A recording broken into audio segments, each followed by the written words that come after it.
Namaste, hello. This is NS artist Justin Gray. I'm making this video for you from Kolkata, India, where I've been living for the last 6 months, studying and performing traditional North Indian classical raga music. I got interested in Indian classical music 6 years ago, in 2006, and started traveling to Calcutta to study with my guru, Shantanu Bhattacharyya, who's an Indian classical vocalist. And I started studying the music both vocally, which I'm continuing to do, and on fretless electric bass, which is also very appropriate and similar in the left-hand technique to how I'm playing the NS bass.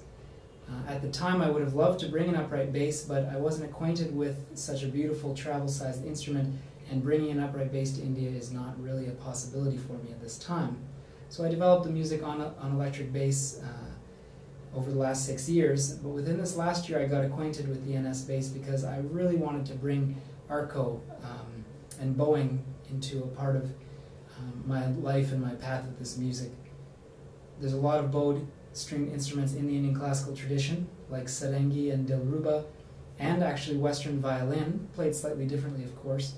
And I knew that double bass, its tone, its warmth, everything would match the vocal qualities so well and express things in a very, very natural and a very pure way. Tune this instrument to D, using a high D, which is a C string up a tone, and I'm using a solo A string, which is a G string up a tone, and a normal middle D string, and at the bottom here I've put another high D string, the same here, and that's acting as a drone for some of the techniques that I'm developing. And also just it rings out very naturally because the instrument has a great deal of resonance through its bridge. Not only does it have a beautiful clear tone, but it can be amplified just enough to still hear the instrument. It actually, if I turn the amp off, you'll be able to hear it quite well.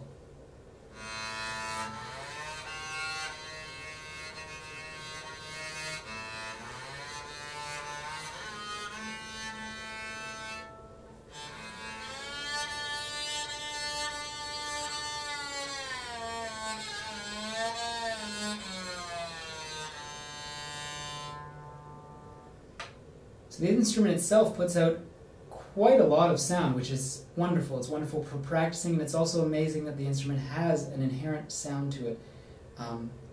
The NXT is a very simple instrument. It just has a volume and a simple tone and a switch between pits and arco. I'm obviously putting this in arco mode, using maybe 10% of the mid-range. Just I find that it brings out a little bit of the overtones, which is reminiscent of some of the Indian classical instruments in terms of their natural reverb and tonal quality. And then the volume is just somewhere where I have a little bit of play. And I'm using a tiny little Mark bass speaker. This is the Mark bass Micro Mark. It works perfectly for traveling around India. And in the acoustic settings where I'm playing with tabla, I'm playing with other Indian instruments, no more volume than this is required. So the stand has also been a huge factor. Being able to sit for the first time in this position and being able to slide around with not having to hold any instrument. Actually, this is making this music more possible than I would be able to achieve an upright bass for all of those reasons. So if you have any questions about the music, the path, or how I'm using the NS bass in this music for years and years to come, I look forward to hearing from you. I'd like to thank NS Designs for their brilliant creations, and have a wonderful day.